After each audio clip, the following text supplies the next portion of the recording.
Gustong-gusto mong magdagdag ng panibagong item dyan sa tindahan mo. Gusto mong palakihin ang tindahan mo, pero nagdadalawang isip ka. Samantalang meron ka namang pangpuhunan. Maganda rin yung area mo o location mo, daanan ng mga tao. Kahit anong business pa ang idagdag mo, alam mo namang magkiklik dyan sa area mo. Nakaset na rin ang mga plano mo, pero bakit sisi hindi mo pa tinutuloy? May problema ba? O baka naman meron kang dalawang ugali na ito. So ano ba yan, sisi, ang pumipigil sa'yo? Ba't ayaw mo pang simulan?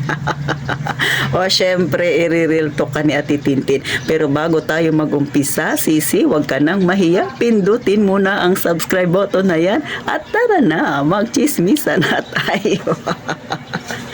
Alam mo mga kasari, itong mga binabanggit ko sa inyo ay gusto ko rin namang mangyari sa aking tindahan. O gaya nga ng naiisip ko ngayon dahil malapit na ang tag-ulan, gusto kong magdagdag ng ibang paninda na hindi related sa sari-sari store ko. Katulad ng bibili ako ng sa online ng mga payong na yan kasi mag-uulan na. So syempre kailangan yan. So ilalagay ko lang siya dyan sa gilid para nakikita ni customer. At kung ano-ano pang items na hindi naman pasok sa sari-sari store. Pero syempre, alam mong kikita ka doon.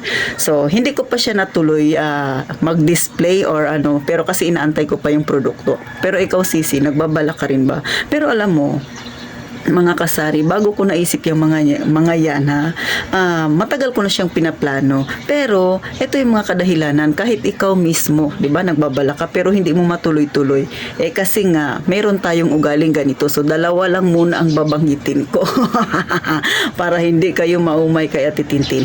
Una, takot akong magkamali sa aking desisyon. O ikaw, ganun ka rin ba?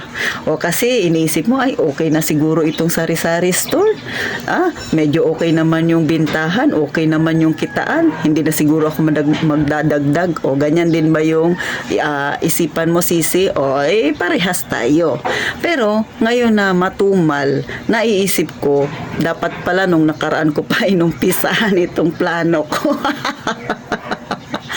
Kasi nga, mga kasari, sayang din ang benta. Ang ginawa ko, mga kasari, so nag-order na ako ng payong na yan. Dadagdag ko nga dito sa aking tindahan. Nag-order na ako, tapos ang ginawa ko, kinausap ko na yung aming kapitbahay na sabi ko, baka gusto mong kumuha nung payong, may order ako online. Kasi nakita ko nung isang araw, inaayos niya yung payong niya, sira na. Sabi ko, itapon mo na yan, may paparating akong payong, bumili ka sa akin.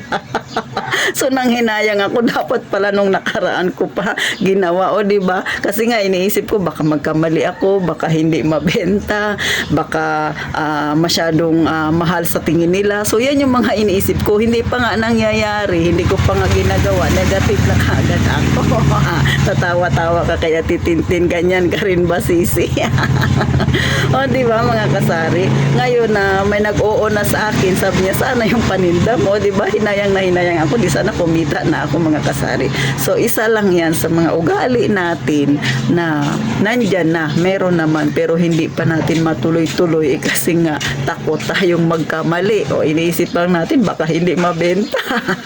Paano ko nga naman malalaman? Paano nga naman ako malulugi kung hindi ko umpisahan? O di ba mga kasari?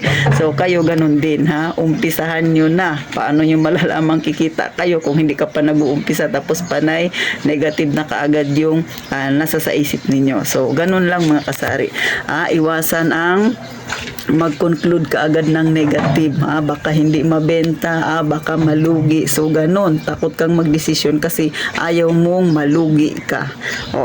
Number 2 na ugali natin, mga kasari, kung bakit hindi matuloy-tuloy yung mga gusto nating gawin sa ating maliit na sari-sari store, pandagdag pa sana sa ating benta, kasi masyadong mababa yung tingin natin sa ating sarili, yung kumpiyansa.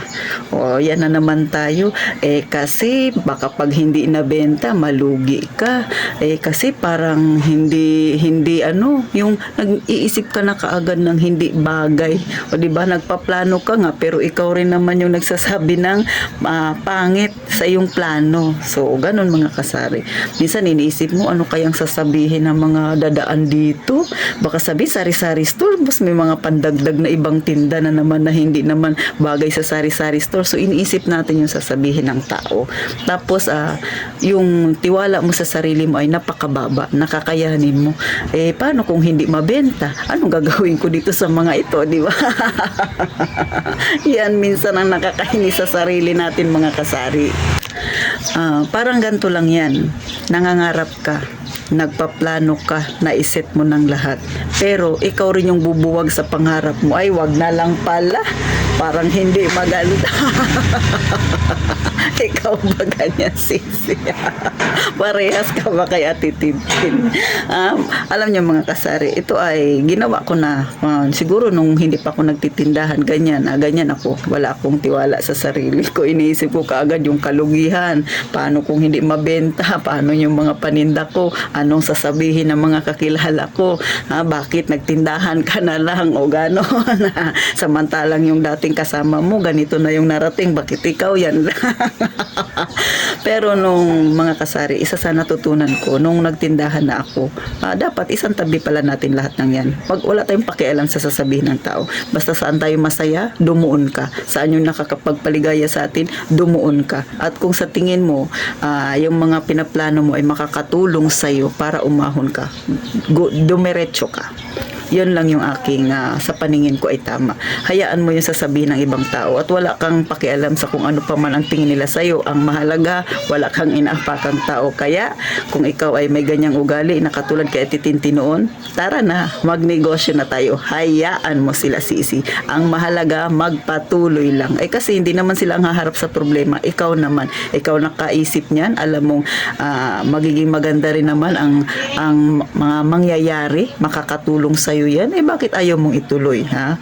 So, ganun lang, mga kasari. Dalawa pa lang yan na ugali na meron tayo kaya hindi matuloy-tuloy yung pangarap natin. At sa mga may tindahan na rin dyan na gusto pang mag-expand, huwag kang matakot, Sisi, na subukan pa ang ibang mga produkto na ilagay sa tindahan mo. Kahit na sabihin hindi yan related, magaling kang magluto, di magluto ka kahit na may tindahan ka. Ang mahalaga, masaya ka sa yung ginagawa. Paano, mga kasari, napangiti ba kita, na real talk ba kita kasi ikaw ay may ganyan din kaya hindi matuloy-tuloy ang mga plano mo na yan? Ano pang ginagawa mo, ha? Gaya ng palagi kong sinasabi, mag-iingat tayong lagi, mga kasari.